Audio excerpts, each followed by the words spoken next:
Hi there, good morning. Welcome to the USGBC South Atlantic Town Hall, focused today on the Sunshine State of Florida. My name is Rhiannon Jacobson. For those of you I haven't met yet, I am hopeful there are lots of people on that I have met already. I serve as the Vice President for Market Transformation and Development and lead our Southern regions at USGBC. I'm coming to you live from our home here in Washington, D.C., which in the last 2 months, I have 3 new coworkers, my husband, my 7-year-old son, my Maine Coon cat, Genghis. And like so many of you, our house has become a school, an office, a restaurant, a church, a gymnasium, and just about everything else you can imagine. I want to thank all of you for really taking your time this morning to participate. I've been with USGBC now for over 14 years, and in those 14 years, USGBC has always been a constant. And I am absolutely confident that in this time of change and difficulty, USGBC is going to continue to be there for all of us. Right now, I know that both literally and figuratively, so many of us are worried about bringing home bacon. And I'm grateful for your time, your attention, and really for your continued focus on the mission. Our work remains, and your participation and partnership with that is absolutely essential. So to kind of get us started, I've told you a little bit about myself. I'll also be joined by another leader with our Southern region, Ryan Snow, our Director of Market Transformation and Development, who will be joining us for the Q&A with Mahesh. If you haven't submitted your question already, I absolutely encourage that you submit that now and really make sure to participate in that. One of the pieces that's the most exciting about the town hall is the ability to be able to engage at an interactive level and to dynamically ask questions. So I've talked a bit about Ryan and myself, and now I want to talk to you a bit about our Big South team. It's a pleasure to introduce this team, and it's a pleasure to work with all of these folks. You're able to see their faces. Chances are you've met them at events. You've been able to interact with them via emails. You've seen articles on our website and so many other ways, from events to education, to communications, to membership, to sponsorship, to community building, to mission-related projects, and a list that's too long to even go over today. This is an amazing team, and I want to be very clear to always thank them and really make it clear to everyone else that this is the team that gets it done, both locally and regionally. Kirsten, Jenny, Lee, Mark, Jessica, Beth, Sarah, Suzanne, and Nandita, thank you. We wouldn't be here today without you, and I'm so excited to be working with you as we move forward through this period and beyond. So you've heard me talk a bit about the Big South. What is the Big South? What you're looking at right here are South Central and South Atlantic regions. You'll see the South Atlantic, which will be focused on this week in that salmony color, and the South Central in blue. This is really this space of our US that we focus on. We're excited to be part of the larger North American Market Transformation and Development team, but our focus is always clearly on the Big South. Mahesh is going to expand more today on this slide and really USGBC's trajectory, strategy, and the pieces that we're using to focus upon. However, I want to make sure that I touch upon this. As we're beginning the conversation and the work towards USGBC's second generation, which is all about our 4 pillars: sustainability, health and wellness, resilience, and equity, all centering upon and building off of our core areas of focus: LEAD version 4.1, membership, and LEAD performance. The Big South team is committed to producing programs, virtual events, education, and articles locally that are going to reflect these 4 pillars and our focus areas.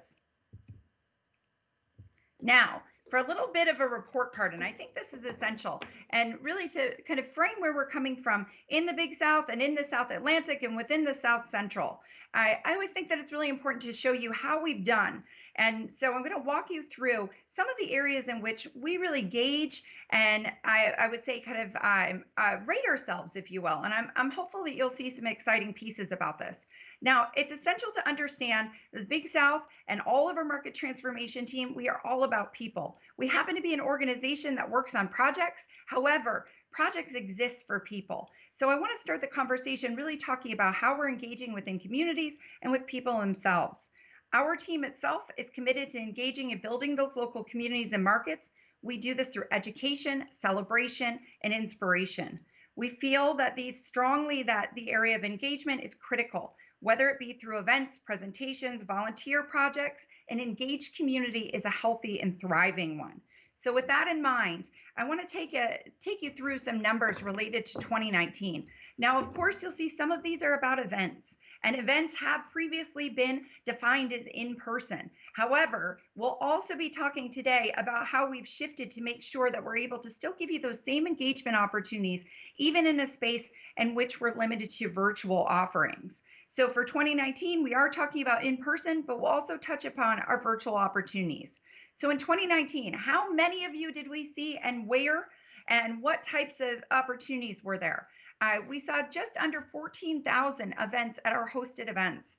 Attendees at our hosted events. So these are pieces that you might be a USGBC award series. It could be a conference. It could be a 30-person salon or discussion. Additionally, we saw 12,500 attendees at outside presentations.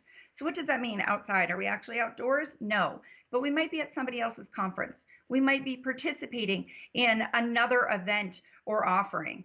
And what that resulted in is that in the Big South, we reached over 26,000 people through events and presentations. This is essential because this, again, is really how we come together and how we're able to continue to build on that. Now, all of those numbers are a little bit useless unless you know whether or not they're growing or in some cases kind of going backwards. What I'm excited to say is that we had 140% growth in attendance last year.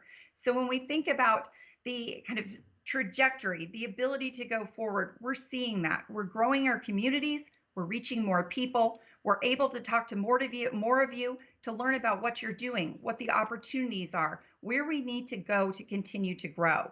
Additionally, we're excited to say that at a communications level verbally or virtually, we had a very strong presence already. We're building on that daily in this new paradigm. Right now, we have in 2019, we had just under 51,000 newsletter subscribers and over 26,000 social media subscribers. Now, how did we get to these places? How are we able to have this number of events? How are we really able to see the type of growth that we're seeing? It's through our volunteer base. Our region's strength and vibrancy is very dependent on volunteers. We have over 3,400 volunteers, and as you saw in those earlier slides, you see that our team is a team of 10. We can't make all of this happen without our volunteers. So in reality, when I think about kind of who all is on the Big South team, we're really looking at just under, I would say about 34 or just over 3,400 team members, really making sure that events occur, community building projects are possible. We're able to get out there for project outreach, for people outreach, to get scholarships out into the community and really reinforce our message at all times.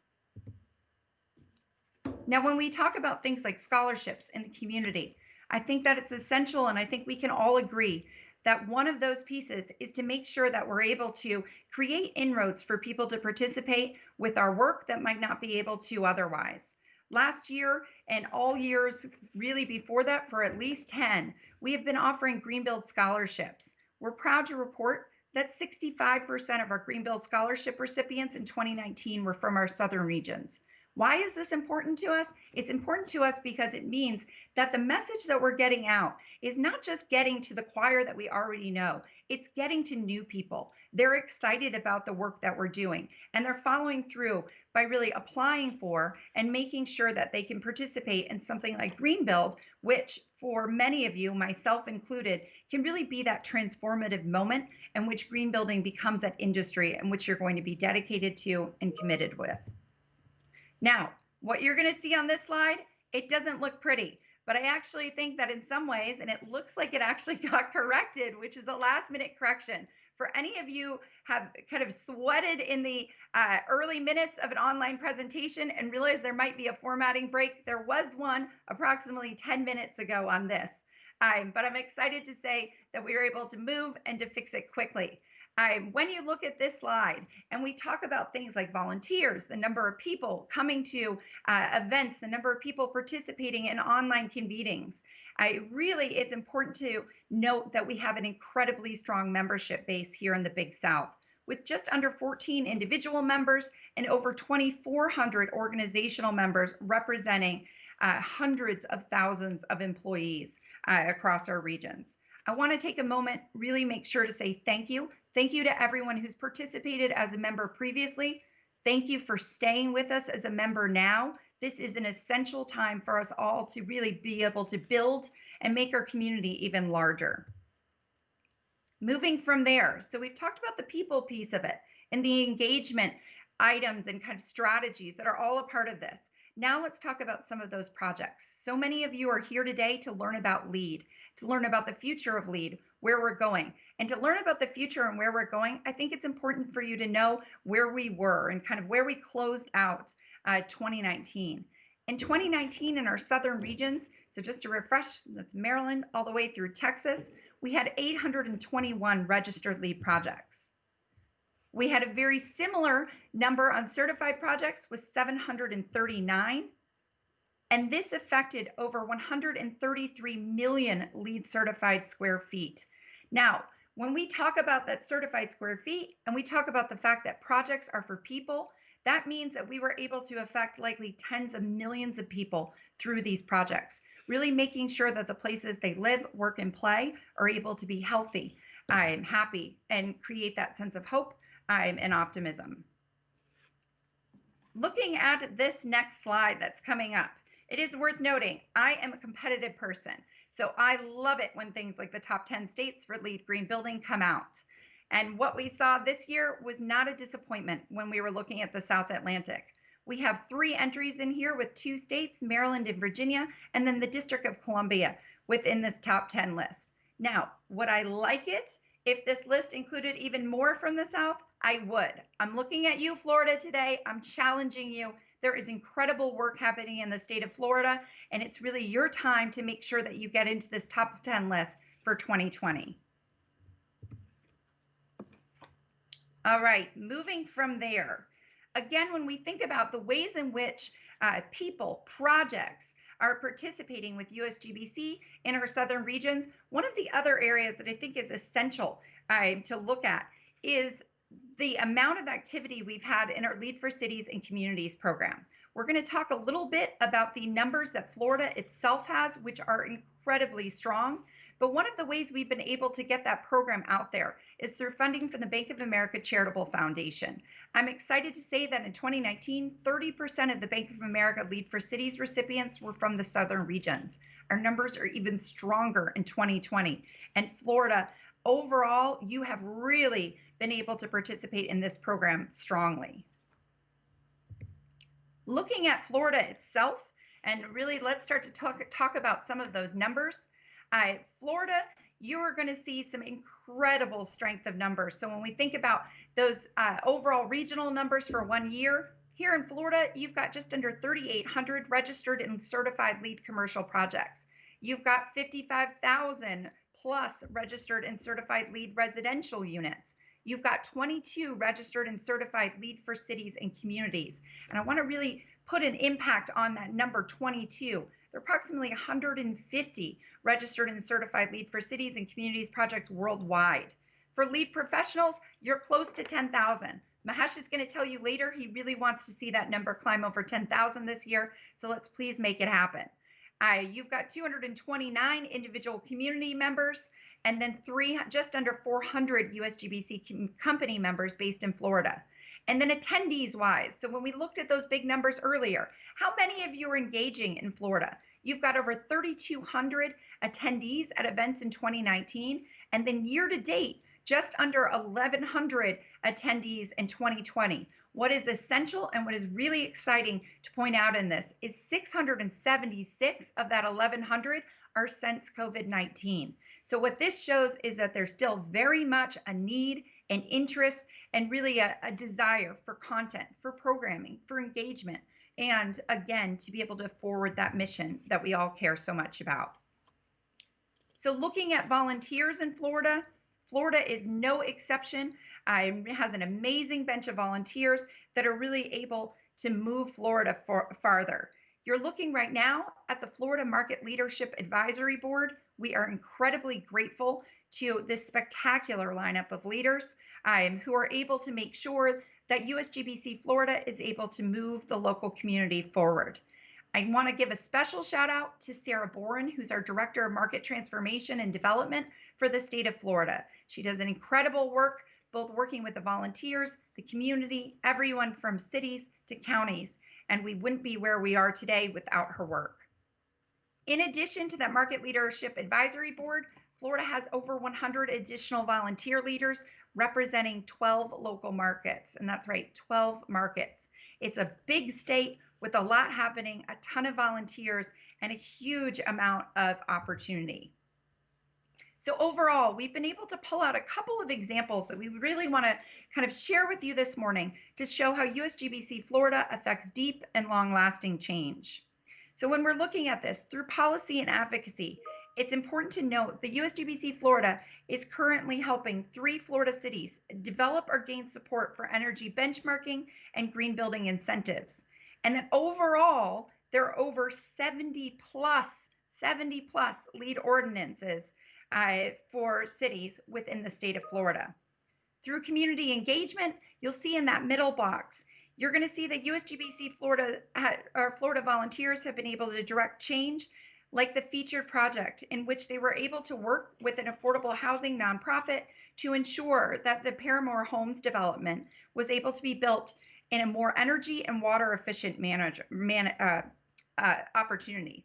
In that last slide, here's an exciting project that, again, USGBC Florida volunteers were able to make happen in the northeastern part of the state. The LEED Platinum Tiny Home is the highest scoring LEED residential project of all time at 94. So again, I'm competitive. There's always a chance to get higher than that, but it is the first tiny home on wheels and the highest scoring. And the work that they did through the LEED Tiny Home was able to move forward with a veterans group and will likely influence their development of a community that will be utilizing LEED, sites, and peer.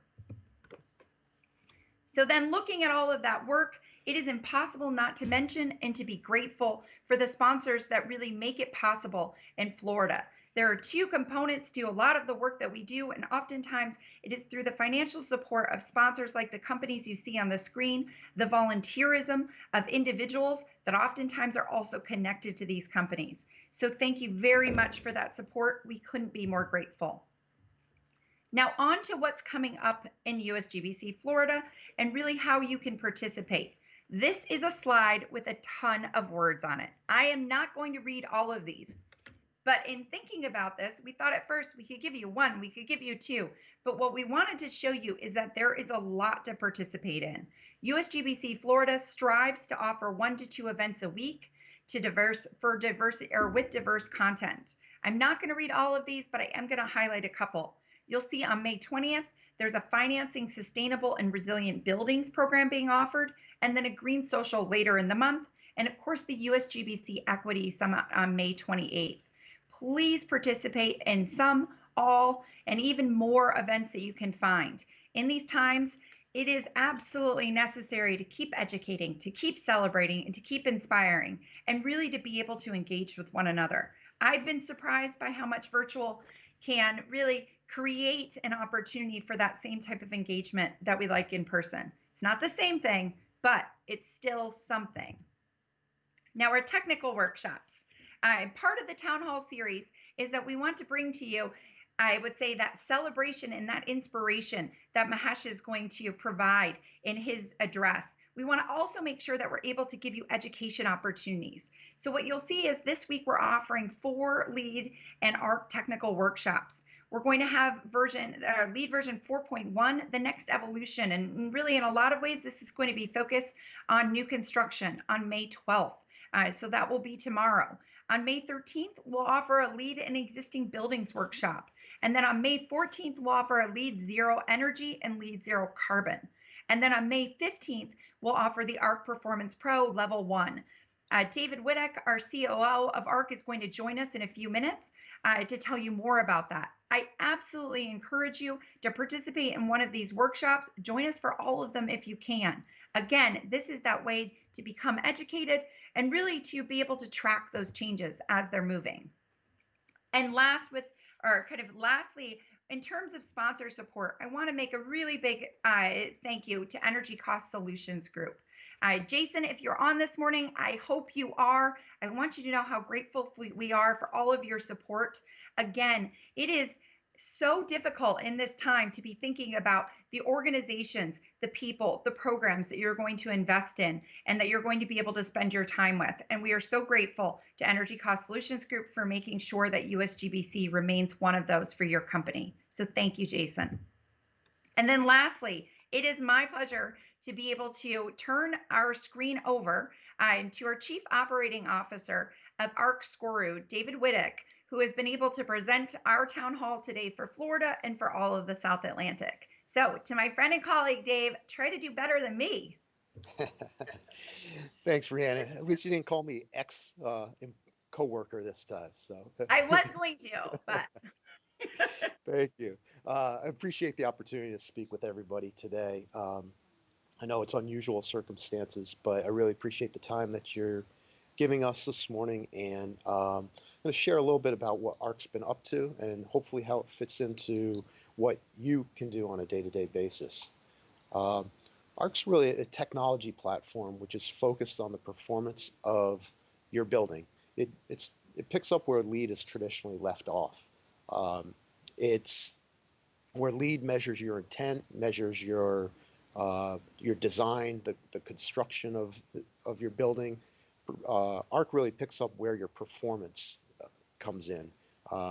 It asks the question of how's your building doing once all the people move into the building. We're tracking in over 90 countries, close to 10,000 projects at the current time, more than 6.5 million occupants and 3.5 billion square feet. We're helping those projects to track, measure, benchmark, and report their data in energy, water, waste, transportation, human experience, and carbon emissions. By tracking and reacting to your project's performance in ARC, you can make adjustments to your energy and water data, which will save you money on operating costs. Shown here is the annual energy use of the USGBC headquarters.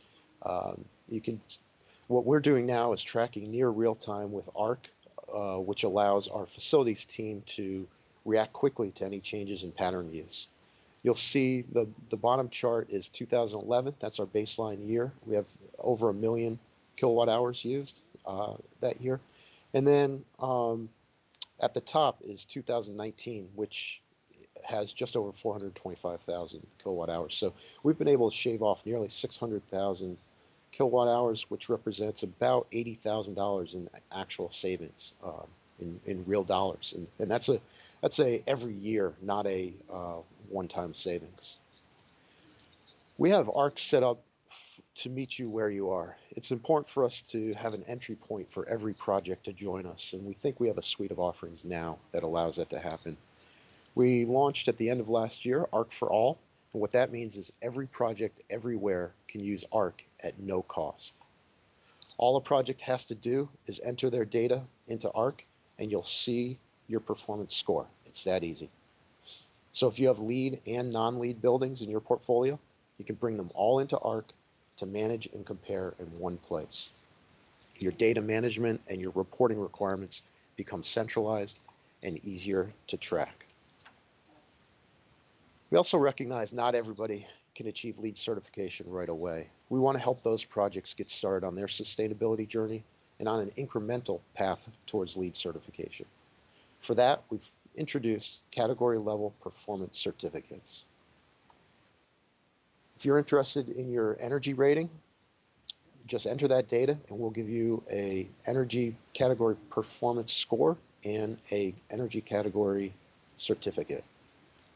You can complete each category one at a time: energy, water, waste, transportation, and human experience. And when you achieve all 5, you'll be ready for LEED certification. A great example of this is in Brazil, where more than 350 schools have been using performance certificates. While they're on a pathway towards LEED Zero for energy, they're using our performance certificates to be able to show their stakeholders where they are on their sustainability journey right now. And of course, if LEED is your ultimate goal, you can use ARC to achieve LEED certification and recertification using your performance data. ARC powers LEED version 4.1 O&M certification, LEED 0 certification for energy, water, waste, and carbon, or LEED recertification for any of the versions of any of the LEED rating systems.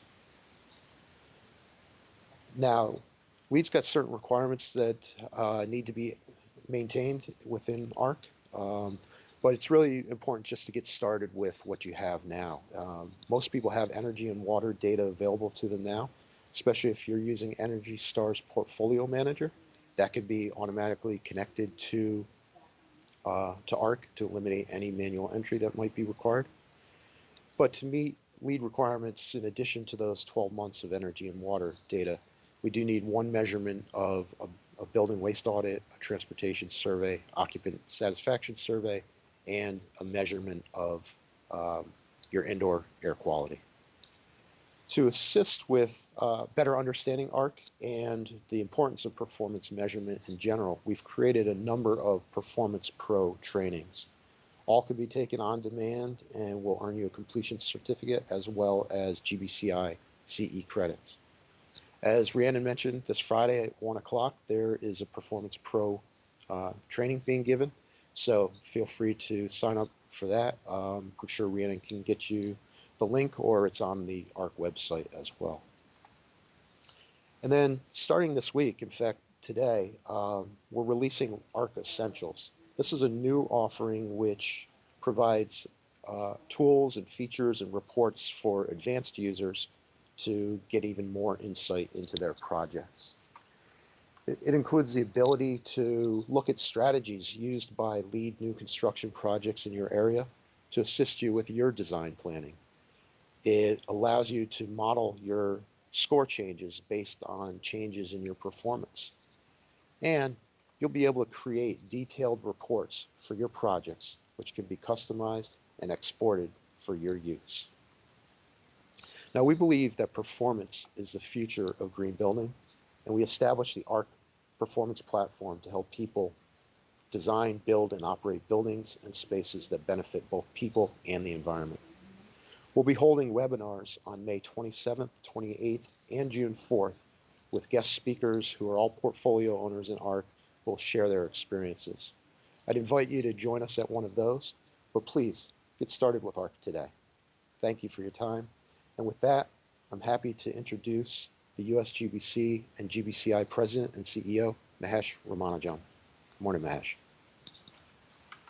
Good morning, Rhiannon. Good morning, Dave. Good morning, everybody. Thank you for joining us today. I hope that you and your families are all staying safe and healthy. At times like these, I am tempted to say how precious human life is and how fragile our world can be. But the truth is, we have never seen anything like what we are experiencing today. Our strength and humanity have been tested throughout history, but what is unfolding around us will undoubtedly reveal new vulnerabilities and challenge our adaptability in unthinkable ways. Here at USGBC, and for those of us in the green building community, we spend the better part of our days talking about the need for our society to be more resilient, healthy, and equitable. And now, in the midst of COVID-19, we have the opportunity to help each other by sharing our best practices and our resilient behaviors with communities all over the world. The global foundation for sustainability we have set in place is indestructible. And even in the midst of an unprecedented public health crisis, I have no doubt that what all of us have built over the last generation of USGBC will endure.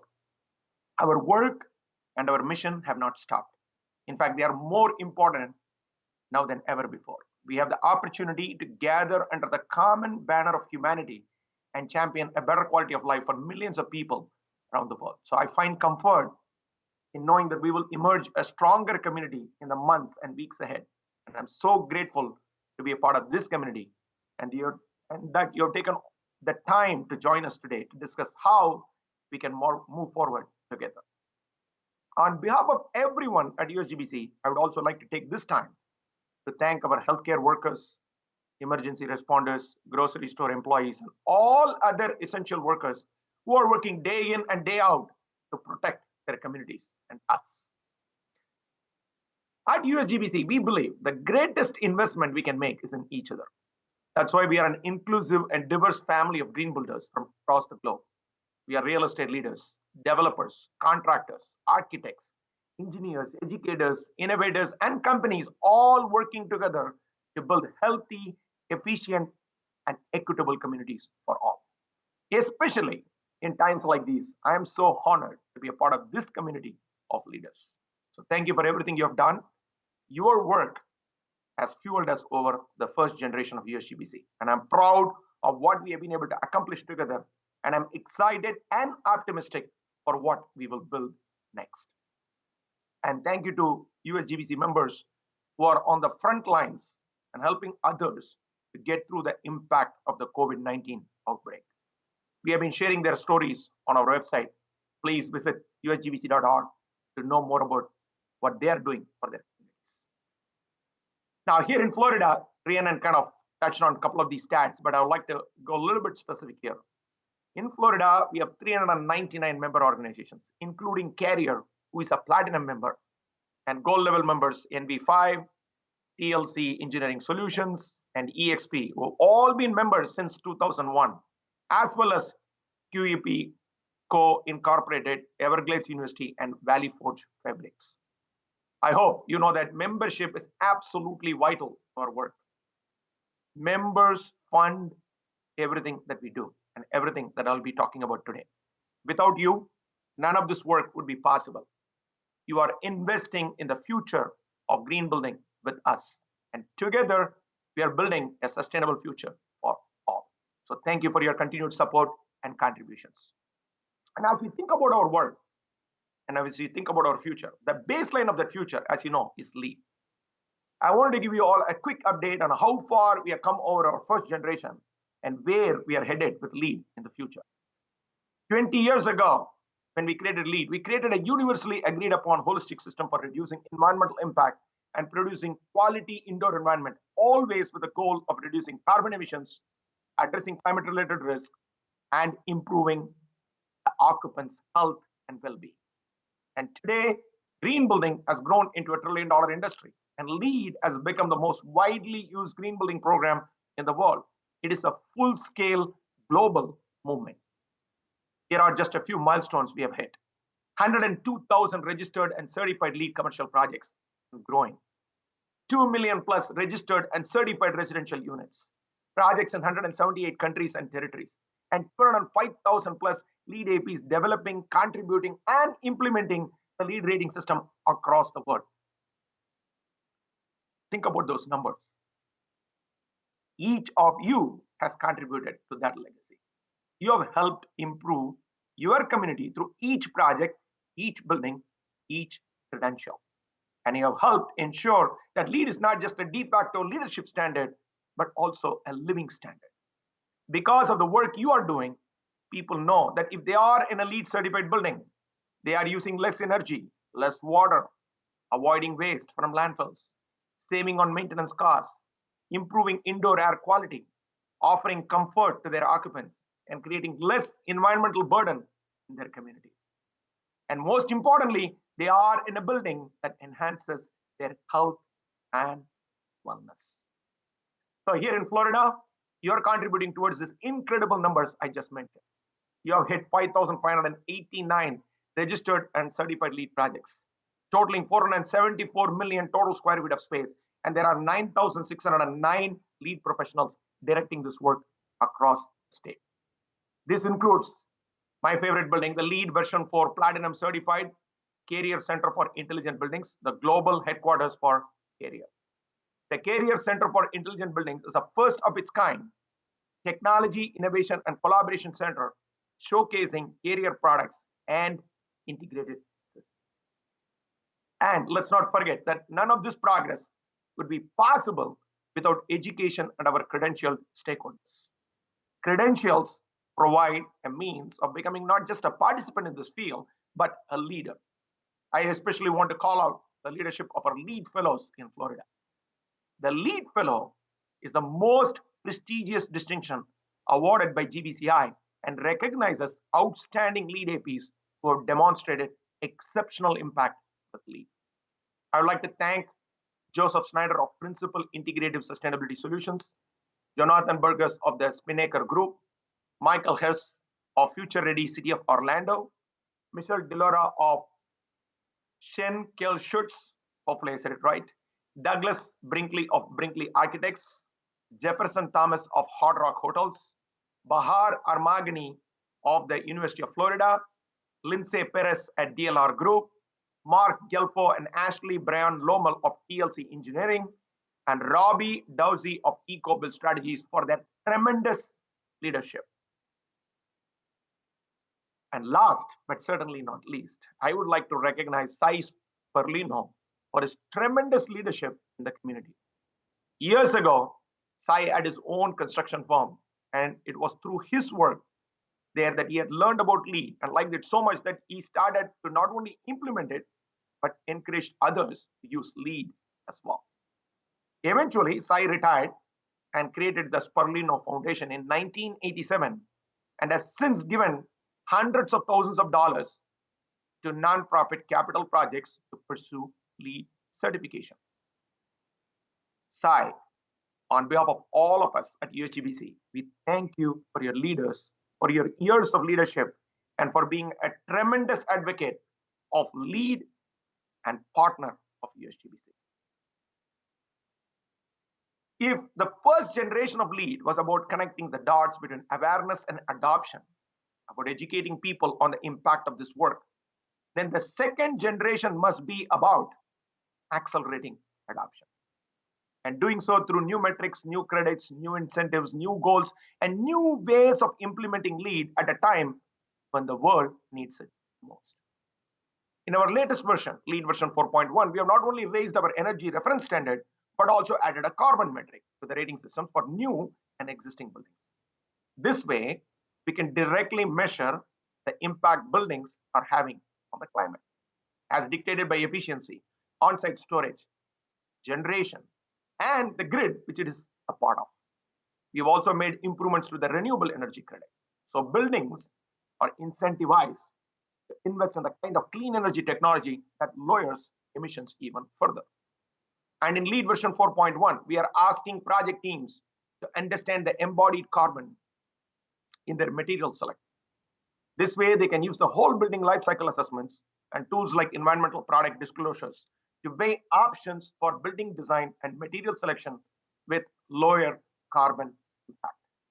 The material credits in LEED version 4.1 has been significantly simplified, and it is evident from the more than 7,100 credits that have been substituted by 2,295 projects around the world. This means more projects are including sustainable and healthy materials to positively impact the health and wellness of their occupants.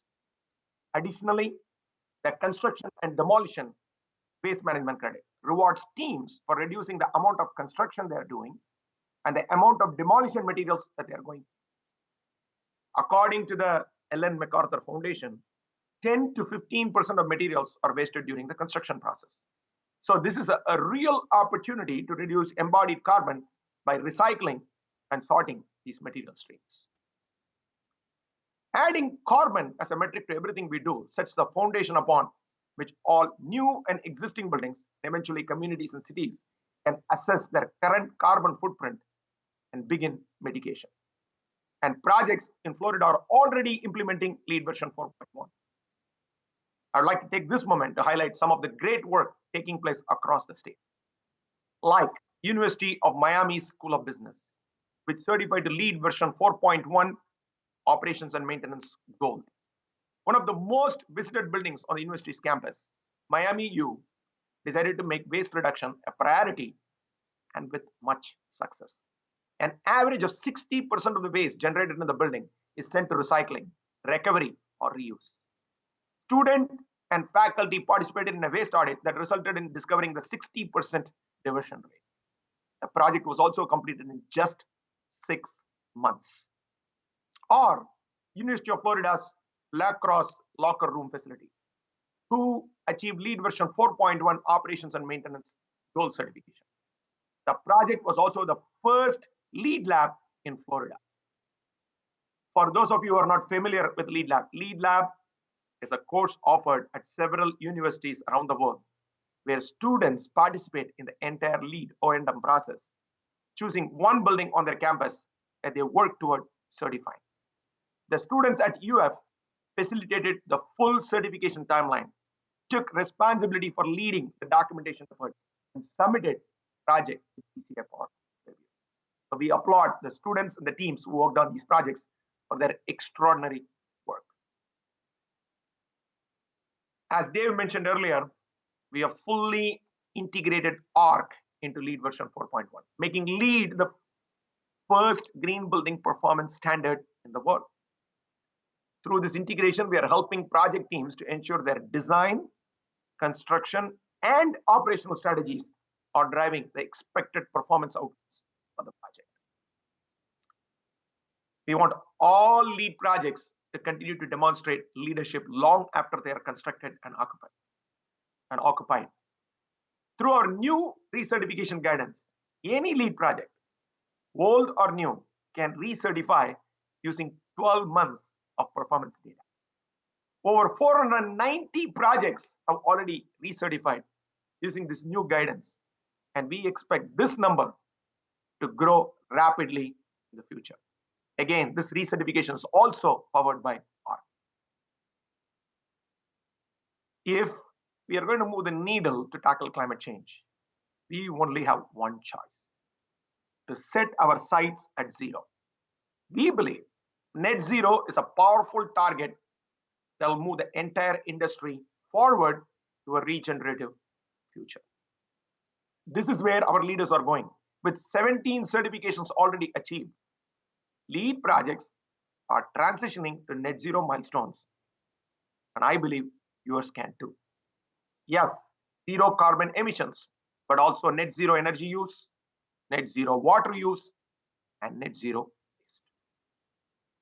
In Florida, this includes Pearl Homes, who certified their first LEED Zero project in November of last year, a single-family home in Palmetto, Florida. The home building company is proud of their motto, less is more. And that has never been more apparent than when Marshall Gobuti and Gary Carmack accepted my challenge to go LEED Zero. Marshall and Gary are transforming the home building industry.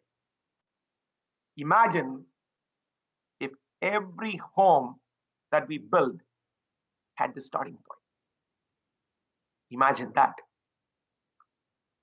While LEED Zero is made for individual buildings, we want to accelerate change on every possible scale. And that means not only addressing isolated projects, but the cities and communities that they belong to. We need to see the forest through the trees. That is why we created LEED for cities and communities. It's change on an even grander scale. These programs are helping cities develop responsible, sustainable, and specific plans for green energy, water, waste, transportation, and many other factors that contribute to the human experience. They encompass sustainability and much more: quality of life, health, prosperity, equity, education, resilience, infrastructure, and energy.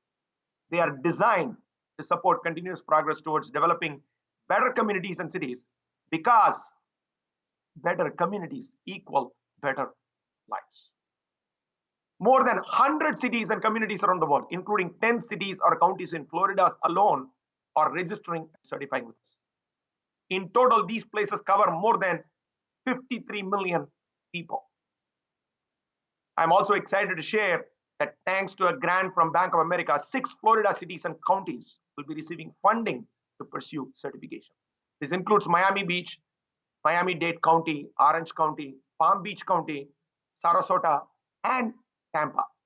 What was exciting for me was last year, I was able to come and give the LEED for City certification to the city of Orlando. That was an exciting moment for me. So today, I want to take a minute to share some key takeaways from this particular slide. Yeah, the font size is a little bit small, but my first takeaway is that if your city is not on this list, please encourage it to take action. The second thing I want to leave you with is that how LEED can be layered to support people, businesses, neighborhoods, and cities. If you take a look at that list, you will notice that Washington, D.C. is on the list towards your left. But so is the Golden Triangle Business Improvement District, a neighborhood within the city, to your further right. Recently, Golden Triangle achieved LEED Platinum certification and became the first LEED certified business improvement district in the world. Golden Triangle has made significant efforts to ensure a clean, safe, and vibrant neighborhood for more than 89,000 people. It's a stellar example of how to use every possible inch to improve the quality of life and living standards of every person who visits or calls it home. And USGBC headquarters, LEED Platinum office, our LEED Platinum office is also proudly part of this project. So imagine if every LEED building asked their community and city to get certified. And imagine if we connect all of the data through the ARC platform and we know exactly the impact our buildings, communities, and cities are making. Imagine that world. As Dave mentioned, ARC powers LEED. But we also know that there are many existing buildings that may not be ready for LEED. And to help them get started, we have introduced performance certificates, as rightly Dave noted, which will allow every project to get started and make incremental progress of following categories: energy, water, waste, transportation, and human experience. These projects can eventually get LEED certification if they want to.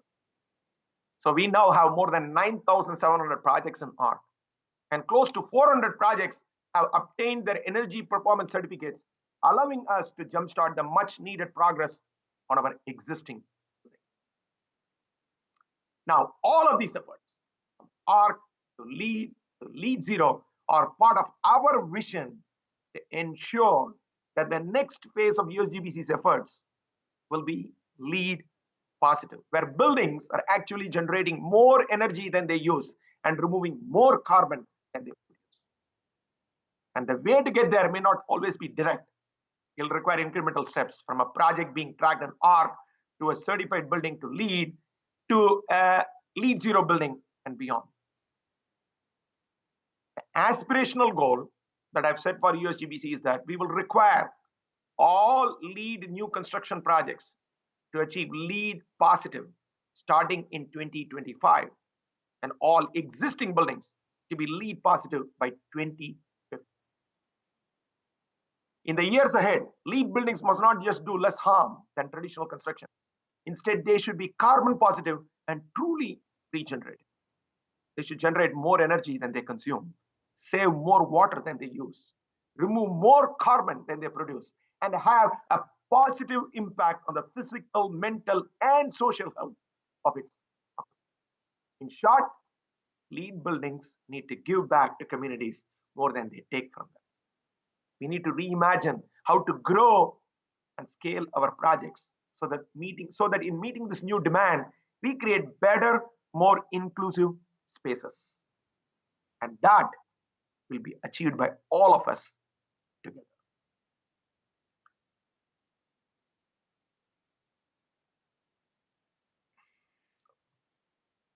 While cities across the globe work to flatten the COVID-19 curve and return to some sense of normalcy, we must face a new reality. The world we return to might look nothing like the one we have left behind. The impact of the global COVID-19 pandemic will be felt for years to come on the economy, on people, and on our way of life. 50% of the world's population already lives below the poverty line. And the International Monetary Fund estimates in 2020 and 2021, the cumulative GDP loss from this pandemic could be around $9 trillion. It's no secret that the most vulnerable among us will feel the gravest impacts. We are going to have extraordinary mental, physical, and financial health repercussions in nearly every part of society. Remaining resilient, both in business and life, will require every industry and individual to adapt at a pace he might never have thought possible. But what lies ahead is also a responsibility for us to design a more resilient future. We believe that healthy people in healthy places is the fastest way to build a healthy economy. And the global pandemic has only made our beliefs that much stronger and our mission that much more vital. We don't have to choose between public health and a healthy economy. The future will require both to thrive. That is why going forward, we will prioritize our efforts to build people's trust that their spaces are healthy and have a positive impact not only on them, but the economy at large. In other words, our second generation at USGBC will focus on our relevant and reimagined vision. Healthy people in healthy places equals a healthy economy. This is a once-in-a-lifetime crisis, but it's also a once-in-a-lifetime chance for us to fulfill that vision by asking the right questions and discovering the most equitable, inclusive, and innovative solutions. How will we build a healthier, more sustainable future for current and future generations to honor the lives lost? How will we rebuild our economy and replace unprecedented job losses around the world? How will we remain resilient against future threats to our global health, like climate change? And how can we ensure the trust people have in feeling safe and healthy in the spaces where they live, work, learn, and play? This Wednesday, USGBC will be announcing a series of actions and priorities that will support the global recovery effort and leverage the power of our community to shape a healthier future for all.